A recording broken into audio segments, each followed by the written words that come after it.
Hello and welcome to another D&D Stories. I am your host, TheWriter. This is the show where I sit here and regale you with all the tabletop gaming stories and remember when something cool happened. So we return to the adventures of Mattius the Prowler, the scoundrel rogue that has arrived in Oceanrim, the jewel of the East Coast, making his way through the darkest of alleys, staying in the swankiest of taverns where they have the cutest barmaids, and out to make his fortune as somebody who knows how to cut a purse and run. So, Mattius decides that if he's going to make a name for himself as a rogue, or rather be a successful rogue and not make a name for himself, then he needs some better gear. So he goes on a string of robberies, just almost like a sandbox campaign, straight away, just one after another, doot, doot, doot. In the Pedal District, where all the fancier houses are. And he makes off with almost 1,000 gold worth of stuff, and when you're level 2, 1,000 gold is a lot of money, so he picks up, some 5-finger discount gloves, and he finds a little bit of jewelry, and he finds some nice clothes he can sell off. He finds silverware, just like low-level, like rogue stuff he could probably pass off as his own if he spent an afternoon in the marketplace trying to sell it off to a vendor. He doesn't really have like a fence to go to because he just arrived in the city and he's not really associated with anybody, so he doesn't know where to go. If he found like a diamond ring worth 3,000 gold, he probably wouldn't be able to sell it. But you gotta start small if you're gonna be a master thief. So he hits one house after another, and he like hops taverns for a while, like banging bar wenches. Like I said, Mattius was a serious hornball. He liked women, gold, and good food, and that was pretty much his lot in life. He wasn't out to build anything, or gain a vast reputation, or gather power or followers. It was about banging those bar wenches and gathering up those gold pieces, and that's what made him happy. So it got to a point where I started poking fun at him. I just, like, whenever he slept with a bar wench, I would give him a trading card, like out of The Witcher. Remember when that guy slept with one of the many women in the game because he was such a man slut? He would get like a trading card of like that woman topless doing something. And I said, okay, each one of these trading cards is worth either your level times 100 gold or your level times 100 experience points. So you can keep those as trophies, I guess, because that's how mature we are when it's just the two of us.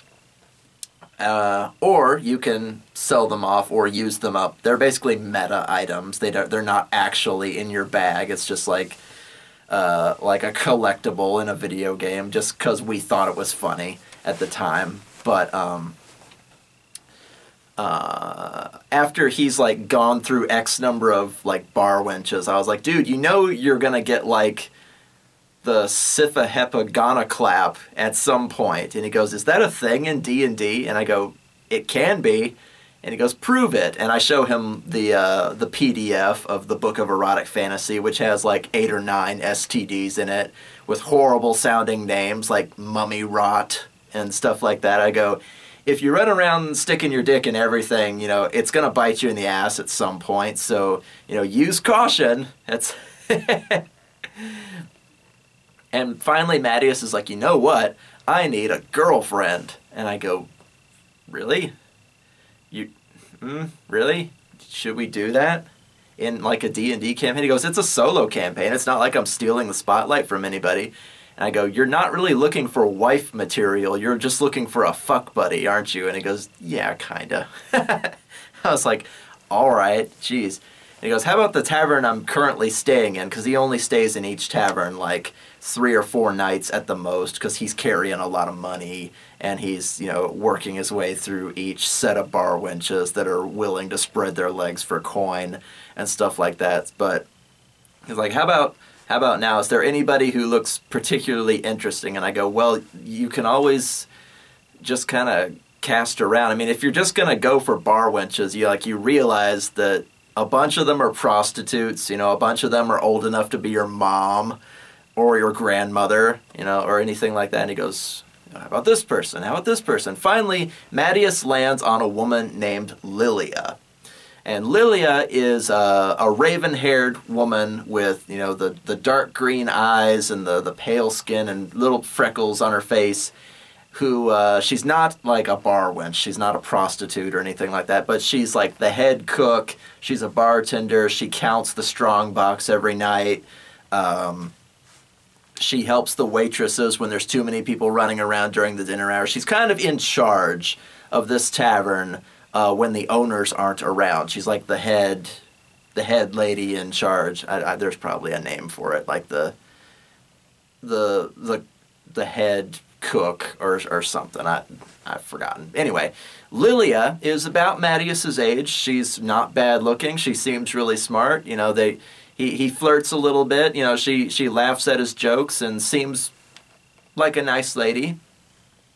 So it's like, all right, I'm going to see if I can't, and he thinks for a while because he wants to say seduce. I want to see if I can seduce her, but he's like, I want to see if I can't, like, court Lilia for a while. So it gets, like, during Mattius's, like, string of robberies from, like, level 1 to level 5, when he's just running around stealing shit because he can. He brings her flowers, he brings her, like, meals, they go on a picnic, they leave Oceanrim and they take a long walk on the beach, and he gets to know her after a while, and she's a nice lady, and she's got her own, like, tiny little house. She doesn't live in the Petal District, obviously, she works in a tavern, but she's got, like, her own little, like, shack house by the riverfront, and she's doing relatively well for herself. For a woman living alone in a medieval city with no family around with her. And Mattius kind of grows to have some genuine affection for her and decides, like, Mattius is going to be with Lilia. He's not going to chase barmaids anymore.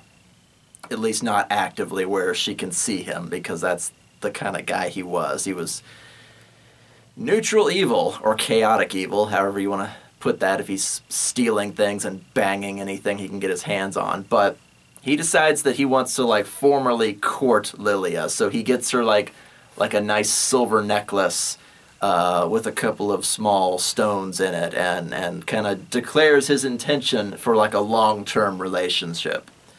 And, after X number of weeks, she's fairly receptive, and they kind of become an item after a while. And Mattius decides, he needs to aim for bigger targets as far as, because, I'm level 5 now. I should be aiming for stuff that's worth more than a couple of hundred gold per house. Maybe I should sneak into a wizard's hut. Maybe I should go after one of these guilds, because there's lots of guilds in Oceanrim.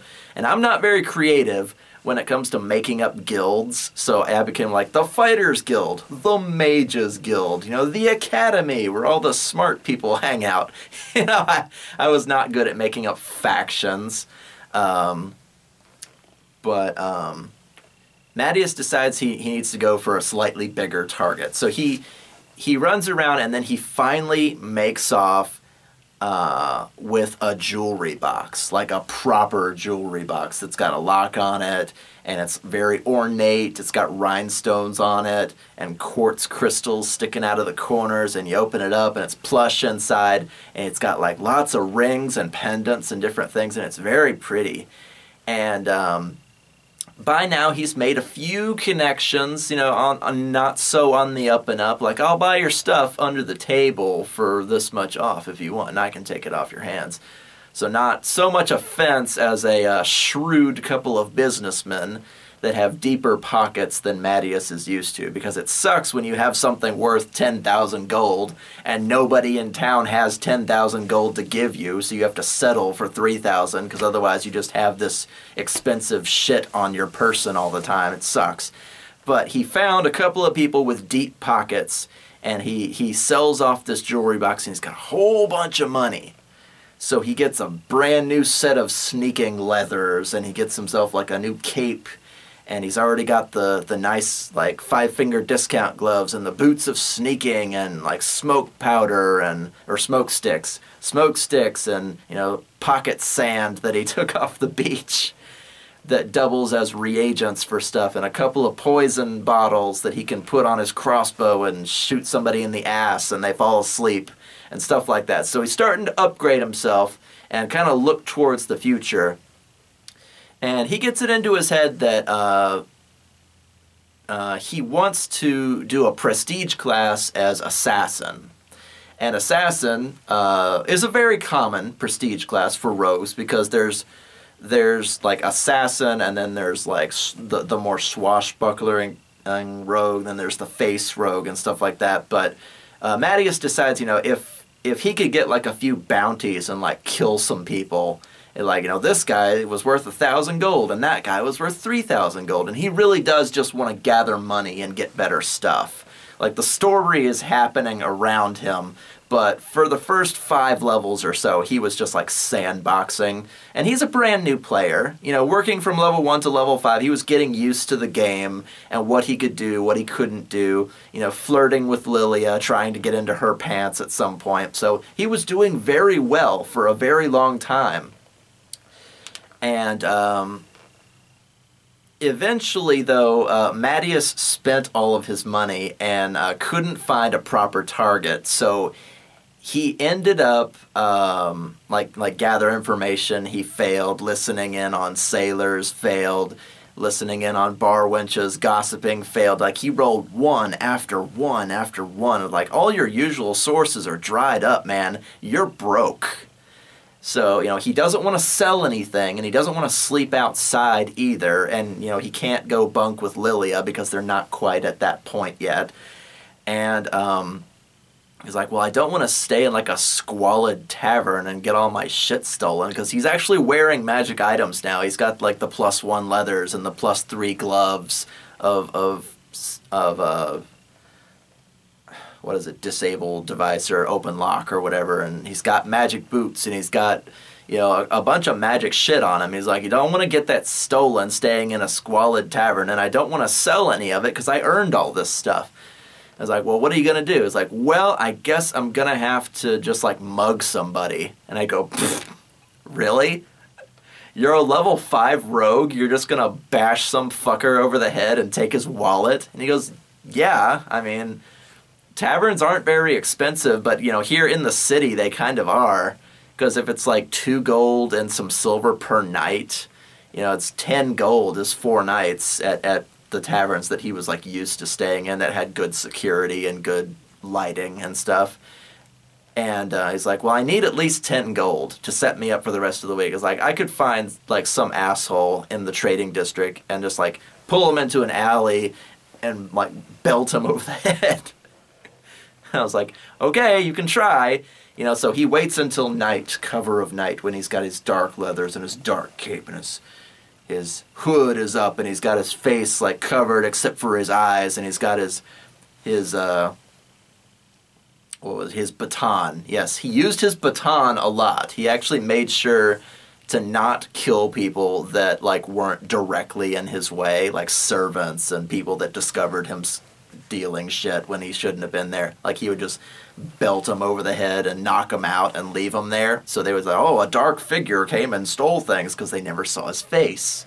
So he wouldn't just like knife a fucker just to do that, because he wasn't that bloodthirsty. So he's got his baton, and he's all covered, and it's the cover of night, and he waits for somebody to go by.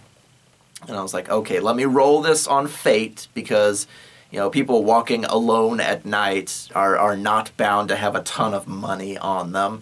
So 1 out of 100, 100 being 10 gold pieces and 0 being they're not carrying any money. So we roll it for the guy, for the unlucky soul that he grabs and bashes over the head, knocks him out, grabs his money purse or his wallet or whatever you want to call that. Roll it, it's like a 78. I was like, okay, 7 gold, 8 silver. And he goes, okay, that's enough to put me up for a few nights, and I can identify a new target. And as he turns to leave, there is someone perched on a roof watching him, like decked out in like fancy embroidered leathers with a crimson cape and a wide brim hat, has a rapier on her side, and he goes, oh crap, I'm about to be outrogued, aren't I? It's like the rogue that's gonna freaking rob the rogue that robbed the guy that swallowed the spider to catch the fly, and I don't know why she swallowed the fly. Perhaps she'll die. And I go, shut up, Mattius. But there's always a bigger fish, and he just ran into the bigger fish. And apparently, this woman has heard of Mattius, or at least of the new half-elven gentleman that is wearing all black, breaking into the castle houses and mansions of the Petal District, making off with jewelry and silverware and other fine things never to be caught. But it was only a matter of time before she spotted him wandering about. Why is he mugging some random citizen? There's not much money to be made there.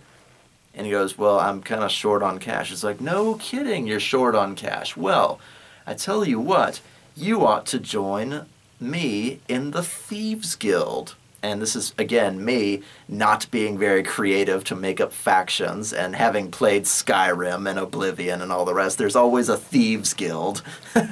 So, and he goes, what's in it for me? He's like looking up at this woman who's like Batmaning down at him, like the breeze is swaying her crimson cloak behind her. Can't hardly see her but for her outline and for her eyes, because it's so late at night and the sun has gone to bed. He goes, what's in it for me? And he goes, well, we have bounties, people you can kill for money. We also have particular missions you can go on. Steal something in particular for us and we'll pay you a hefty sum, etc., etc. And he goes, what's the catch? And he goes, and she says, the catch is, you know, we send you places and you bring us those items rather than sell them. So you might make a little less money than if you had sold them yourselves, but we would have told you it was there to begin with, so you don't have to waste your time finding targets and mugging Joe Schmo out here on the street. So say there was a wizard with a 10,000 gold wizard staff. Well, you don't know where his house is in all of Oceanrim. We could show you where his house is. You could steal the staff, make 9,000 gold. We get to make the other 1,000, and you know, the profit exchange is good for us. And he goes, oh, okay. And he goes, there's not actually a wizard. That was just an example. But are you interested? And Mattius kind of strokes his chin for a while. Like he's been fairly content, you know, banging bar winches and robbing silverware and jewelry boxes out of random mansions. But it would be nice to get some tastier targets.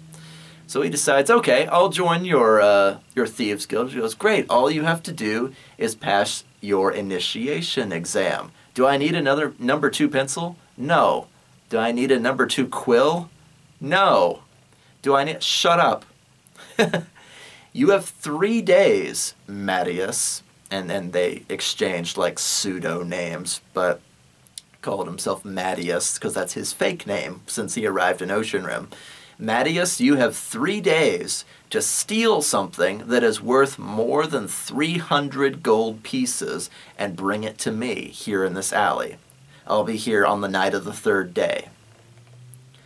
And he goes, more than 300 gold pieces? It has to be a singular item. And he goes, yes, you can't just steal a mountain of silverware and call it 300 gold. No, you have to find a singular item worth 300 gold or more. And he goes, I don't know if I'm going to be able to do that. He goes, I could point you towards something if you like. And he goes, yes, please, tell me.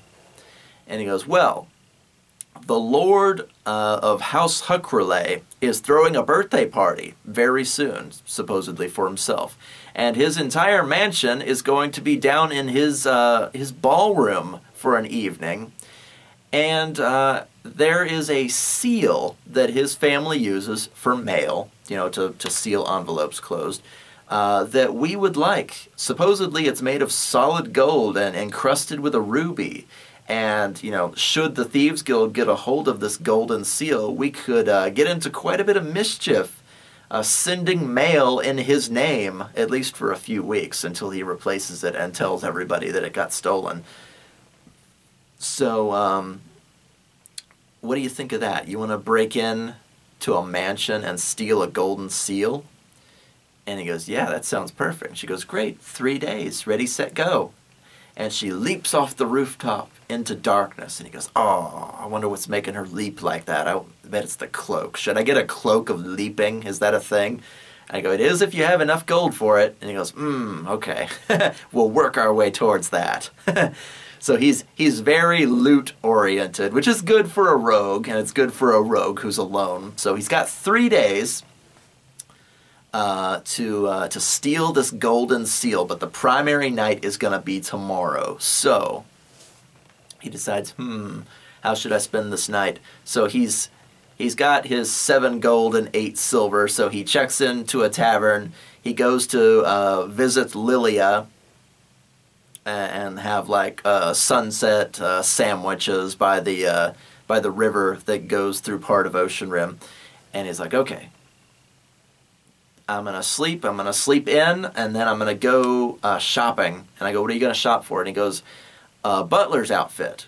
I'm going to go to like a proper tailor and get like the white gloves and the tails and the pocket watch and like the cufflinks and everything. And I'm going to get that butler's outfit and put it into my disguise kit. And of course, you know, being a rogue, he's got a disguise kit and he's got like plus bazillions of skill ranks to make himself look better. And since he bought a legitimate outfit, it gives him like a plus 10 to looking like a butler, and then he rolls really, really high, because of course he does, and then he's got all those ranks in. So he ends out at like a 25 or a 30 for somebody being able to see through his disguise, which is outrageous. Again, he's like level 5. Nobody's gonna roll a fucking 30 against him. So he dresses up as a servant and decides that he's going to wade into this mansion during this birthday party when everybody's eye is turned, and see about stealing this golden seal. Now, he doesn't case the mansion, he doesn't go there beforehand, he's just going to figure it out on the fly, which he figures like his disguise is armor enough. So he leaves behind his leathers and his special sneaking boots and his special sneaking gloves, and all of his magic shit gets left behind in the tavern. Like he pulls a floorboard and sticks it under there and then like nails it back down and then like locks the door and, you know, pays a bar wench, you know, here, make sure nobody goes into my room, etc., etc. And he goes out into the night and he changes into a butler in an alleyway somewhere, like freaking Superman in a telephone booth. And he reemerges looking pretty swanky for a half-elven gentleman who's usually stealing stuff. And he grooms and he shaves and he touches himself with cologne and he looks damn good. So he goes to House Huckrelay, which is not hard to find because it's in the Petal District, and of course all of them have like their house names plastered across the front of their gates. And he, of course, he looks like a butler, so the guards, you know, give him a once-over. Oh yeah, go on in. And you're late. The party's going on. It started at 9. It's ending at midnight. You know, get on in there. And of course, you know, being that there's a big soiree going on, there's lots of extra servants, lots of faces that the guards are not used to seeing that are being let in anyway, while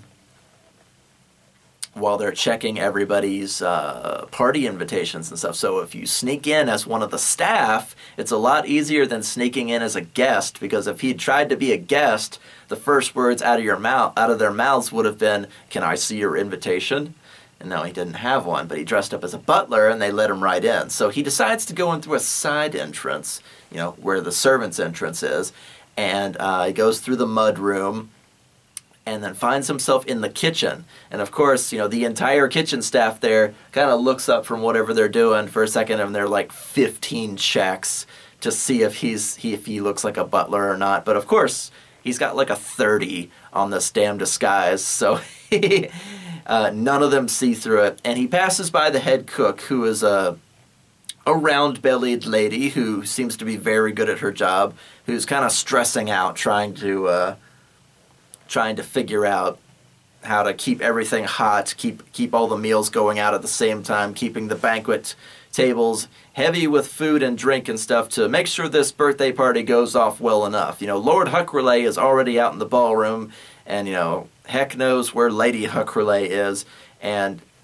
Mattius decides, you know, I need to ask a little bit about this place before I just go wandering down hallways, and he decides that he's going to chat up the head cook lady, and kind of takes her off to one side to one of the supply rooms where they like crate up their bags of salt and stuff, like where there are rarely a lot of people going in and out. It's not the pantry, it's like the storage room. And he asks, you know, what kind of house Huckrelay is, and of course, being one of the servants, one of the staff, you know, the staff and the servants talk because they hear everything, all the gossip, all the stuff like that. Turns out House Huckrelay is usually pretty swathed in cloak and dagger. Like Lord Huckrelay sleeps around a lot, and Lady Huckrelay's not much better. This was probably a marriage of convenience. More than anything, and there's always rumors flying around about like dog fights and throwing chickens into like a starving Doberman, and they watch it tear it apart for entertainment. Just like really violent and like sexual stuff going on. This is not a house you want to mess with, because apparently they've got a lot of thumbs and a lot of pies, because they can move a lot of money around. Like their public face is bright and shining, because they always donate to local libraries, and they always make sure that children's playgrounds out in the parks are getting updated and stuff like that every couple of years, so nothing rusts. But the seedy underbelly of the Huckrelays is not good. And Mattius is trying to figure out a way to ask the head cook where Lord Huckrelay's office is, because that's where the golden seal is probably going to be. He's like, how do I do this? And being a charismatic young rogue, he decides he can probably fuck it out of her, because of course he can. He's Mattius. So he's like, you know, she's not exactly like a fashion model, but, you know, I've got 18 charisma. I could probably like seduce her real quick. Like, she's so stressed out. She should probably get some of that stress and just get the edge off. So I was like, okay, roll your, what do I even call it? Diplomacy? Seduction? Should we just give you a seduction stat? Do I need to pull into the book of erotic fantasy? I was like, I'll just do diplomacy, that's fine. He rolls like an 18, and again, he's a rogue, so he has all the skill points.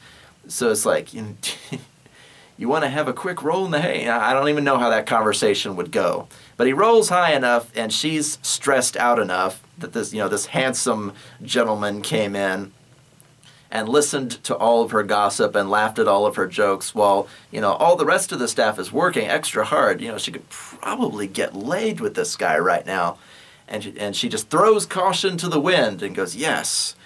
And so he has her up over a crate and hikes her cooking skirts and throws her apron off to one side. He kicks the door closed and he fucks her over a supply crate.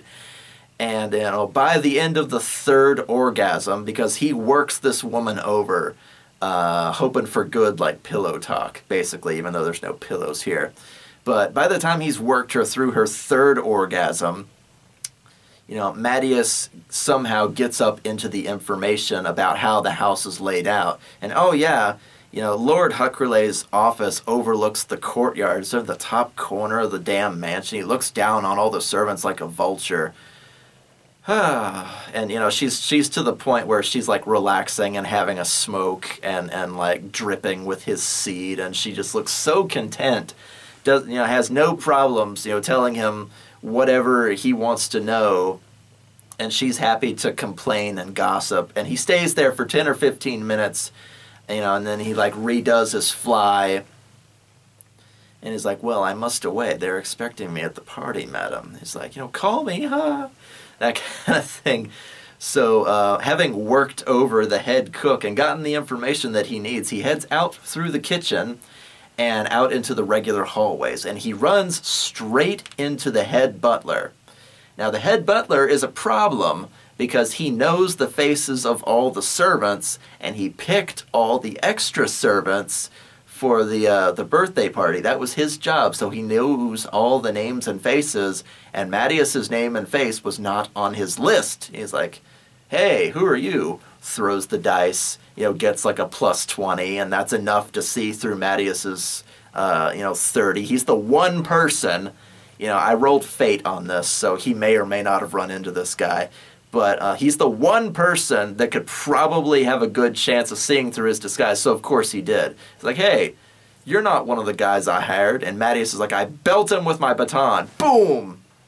And I go, okay, you knock his ass out. He's bleeding from the head. I stuff him in a closet. And you drag this older gentleman over to a closet and lock him in. And there's a little splatter of blood on the floor. It's like, I grab like a cloth or something from one of the standing tables and like wipe the blood up and like toss it into a shadowy corner.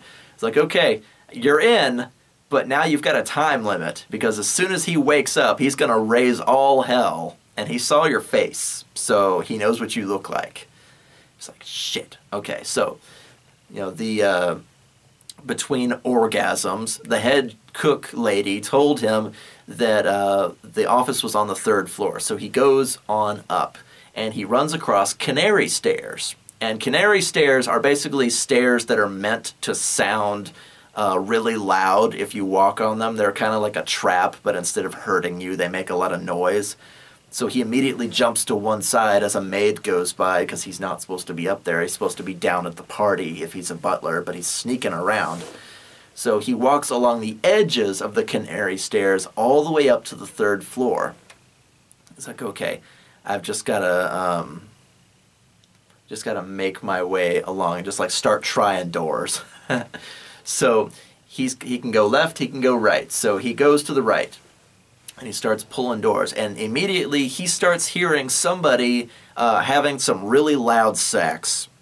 He's like, wow, I thought I was the only one that was like that. And it's like, it's a random event you ran into. I've got like 15 things on a list. And I go, it's a random event that you ran into, depending on where you are in the mansion. He's like, how many of these events did you make up? And I was like, 15, 20? Wow, okay. This is the one I landed on. I go, yeah. He goes, don't I usually do all the banks? Shut up. And of course, when you hear somebody having sex, the first thing you do is go towards it so you can check it out. So Mattius sneaks along, and he kind of sees that a door is sitting slightly open, and sees none other than Lady Huckrelay bent over a writing table. And the guy doing all the thrusting is not her husband. And he knows this because there are portraits of her and him up and down the hallways. And he decides to listen in because, again, this is part of the gossip he's been hearing about. So perhaps he can blackmail her later or something like that and get more monies out of this. But as he's listening, he finds out that this is this is a rape, basically. I'm just going to throw it out there. There's no way around it. There's the guy that's on her apparently has some kind of gossip, has some item that's missing, or some tidbit of information about her that he is holding over her, and decides that he wants to fuck her to not tell anybody. And Matt is like, oh, damn, all right. So he doesn't have his knife on him, but he's going to do something about this. He might be the hornball of Oceanrim, but he's not about to let a rape happen. So he pulls his baton and he like eases into the room. Thankfully the door doesn't creak and they're facing away. He's like, are you sure you don't want me to tell so-and-so about this? He's like, no, you beast. And he goes in and he like raises up the baton. It's like, can I just take 20? He's distracted, isn't he? And I go, yeah, kinda. And Mattius goes, I could probably, and can batons do lethal damage? And I go, technically, I mean, they're a bludgeoning object. If you hit him enough, he would die. And I go, okay. I wait for him Uh, and he said like the darkest thing I'd ever heard. It's like, I wait for him to orgasm so I can kill him in the middle of orgasm. And I was like, Jesus Christ. All right. You wait like 5 or 10 minutes because apparently you came in part way, and you allow this rape to completion, and then you belt him over the head. And I'm like, okay, God, this got dark, and I should have, it looked okay on paper, and then it wasn't, and that's my fault, and I get that, and I haven't done anything like that since then. But Mattius like picks a good spot on his neck to just like shatter the vertebrae or something like that with like a precise strike, and he took 20, so he gets the critical and just freaking kills the guy in one hit, just like snapped the vertebrae on his neck, and he drops like a rag doll, like cock out and pants around his ankles. And Lady Huckrelay is, of course, laying bent over this desk crying and doesn't realize what's happened. And Mattius is like, and I go, there's a signet ring fell off of this guy.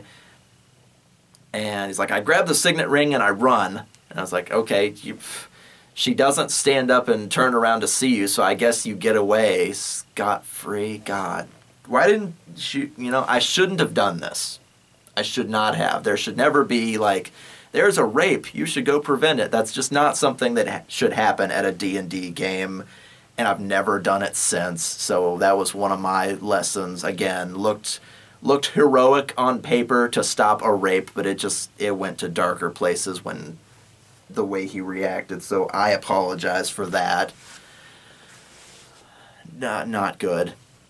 But he got away with the signet ring, and whoever that was, I guess another noble. Bad stuff's going to happen now that he's dead, and stuff like that. So I guess Lady Huckrelay will get blamed for killing him, but she'll blame him for the rape, and then it'll just be a huge political mess.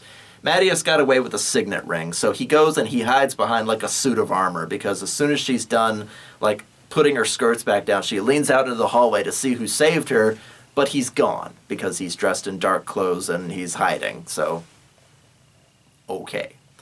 So he gets, XP, and he's got the signet ring. It's not for House Huckrelay, or that would have been even worse, but it's for a different noble house, so he's just going to sell that later for like 120 gold pieces. A good piece of jewelry. He's like, okay, well, I've done enough interfering. I belted the butler over the head. I stopped a rape. I killed a guy. I fucked one of the freaking cooks.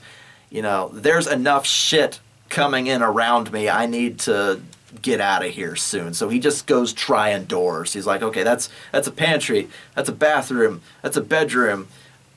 That's a sitting room. That's a study. And he's like, where's his fucking office? And finally he goes all the way down. It's like, oh, I remember now. The cook lady said that it was on the 3rd floor in the corner.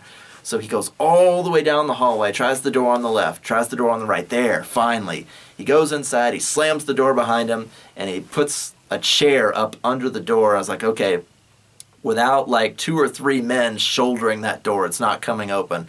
The first words out of his mouth is there a window? And I go, yes, there's a window. Great, I'm not going back through the mansion. There's too much going on. I'm just going to grab this seal and like leap out the window. Or climb down the side of the house or something. And he turns around and there's already somebody there. There's a maid sitting at the desk rifling through all the drawers and stuff. And he goes, oh, wait. And then they look up at each other, and there's a few moments of silence. And Mattius tries to play it off. He goes, what are you doing there? Shame on you. You shouldn't be looking through Lord Huckerlay's stuff. And they look at each other, and they both do sense motive, and both of them see through each other's disguises. He's like, you're not a servant, and you're not a servant either. And they very quickly realize that the Thieves Guild has sent both of them on the same night to steal the same thing. And yeah, I stole that straight from Elder Scrolls, but shut up, that's a great quest. So only one of them can walk away with the seal, and they decide that, how are we going to deal with this? And so she stands up and she kind of like pulls her maid apron and she throws her dress aside like somebody from Power Rangers, like whipping their clothes off to reveal their superhero outfit underneath. And she's in like assassin's garb, like it's like belted onto her under this maid's outfit. And she pulls up her hood and she pulls up the thing over her face. She's got a boob window because fan service. And she goes, well, we can deal with this when I kill you and take the seal for myself. Bah! And I go, roll initiative. And so it's rogue versus rogue there in the office of Lord Huckrelay. You know, the seal has not been found yet, but they're ready to kill each other. So they both want to join the Thieves Guild and get access to greater riches. So they fight back and forth, and Mattius is getting his ass handed to him because he's got, he left all of his stuff behind. Remember, he doesn't have his leathers. He doesn't have any of his magic stuff. He's got a baton, and he's got like a tuxedo, basically, a butler's outfit. But she was wearing all of her stuff under her maid's garb, so she's got all of her stuff. And so she kicks the shit out of him, just like throws him into bookshelves. He's shattering these expensive-looking globes. They're breaking furniture. He's throwing chairs. You know, she's got like this wicked-looking serrated dagger, and he's just got this dinky baton. He's like, shit, how am I going to do this? And they wrestle, and they throw each other back, and we're just trying to get one of them into position for the sneak attack or the backstab or whatever, where they lose their dexterity bonus, and it's like, okay, they lost their dexterity bonus, backstab. And then, you know, the 3d6 or whatever would probably finish that person off. So they're like getting like death by 1,000 cuts or death by 1,000 welts, I guess, with Mattius and his baton.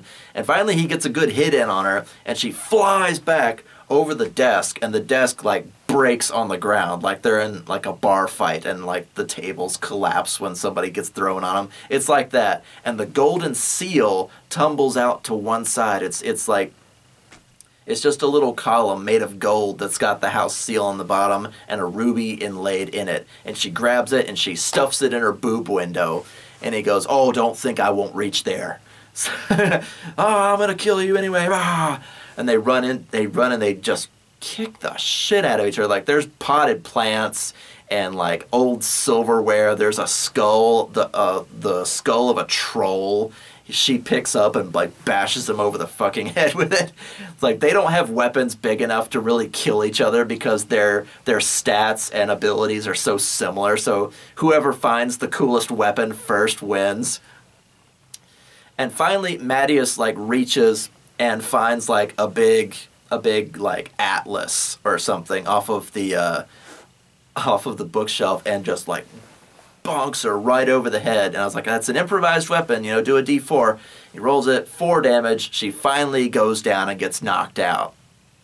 And I go, okay, her dagger goes flying, and she crumples to the ground amongst all the destroyed furniture and debris. And he goes, yes, I search her cleavage. And I was like, I go, what? He goes, I search her cleavage. That's where she put the seal. I search her cleavage. And I go, all right. And he goes, do I need to roll for that? And he goes, no, you don't. There's only one place to look. It's like, I might fail. I should, no, don't roll. And we argue back. I'm trying not to laugh because this is the stupidest thing I've ever seen. And he reaches into her boobs and grabs the golden seal. He's like, yeah, I got the golden seal. And he takes her, like, serrated dagger. And by then, you know, the servants and other people have heard all the furniture breaking and all the shouts of battle going on in Lord Huckrelay's studio. So he's got her dagger and he's got the golden seal, and he, like, stuffs it into his pocket. And he throws open the windows, and he, like, gets a running start. And he's like, acrobatics, I leap out the window. And just as the door is getting knocked down, Mattius flies out into the night in his butler's outfit. And he does a somersault, and he lands on a stone column on the fences, and then he jumps and somersaults forward and lands in an alleyway and takes off into the night, nobody having seen him or been the wiser. So he gets away scot-free, and the only ones that saw him were, you know, the cook that he banged, and the butler that he knocked out, and the thief who is laying unconscious in there dressed in all of her rogue gear. So he got away pretty scot-free. So he's got the golden seal, he's got the dagger, he runs off into darkness to give the golden seal to the lady with the crimson cloak. And he decides, okay, I've got an extra day. You know, I can sell this signet ring that I got from Mr. Rapist. I can keep this dagger because it's like a +2 dagger serrated that causes bleeding damage and all this other cool stuff. And he levels up to level 6, and he gets back into all of his rogue stuff, and he throws the butler stuff away. And so now he's got a good amount of money, and he's gonna join the Thieves Guild. And I think we called it like the group or something like that, like a really vague name that if somebody overheard you talking about it, like the group is angry or the group wants you to do this, that they wouldn't assume anything bad was going on, like killing people or stealing things. And Mattius the next day, or the next night rather, turns in the golden seals, like, yes, for the next 2 or 3 weeks we'll be able to write bogus mail, bogus orders in the name of Lord Huckrelay. Good job, Mattius. You shall henceforth be known as Mattius the Prowler. Excellent work. And she gives him, you know, the 300 gold that the seal was worth to pay him for a job well done. He gets like official membership. He gets, I think she gave him like a belt that added 2 to his dexterity, and he got like a bunch of smoke sticks and some caltrops and like some basic roguing gear to celebrate his first mission. So he's like, go on and I'll contact you if I need you anytime soon, Mattius. Well done. And she of course leaps off again like Batman. She like disappears over the next building. It's like, God, I have to know what magic item she's using to do that. It's like, you know, she can fly? No, she jumps really good. It's like, all right, well, I'll go to the nearest tavern and, you know, spend the next day with Lilia. Oh, damn, I was going straight with Lilia and I fucked that head cook lady. Oh, well, I guess she never has to hear about that.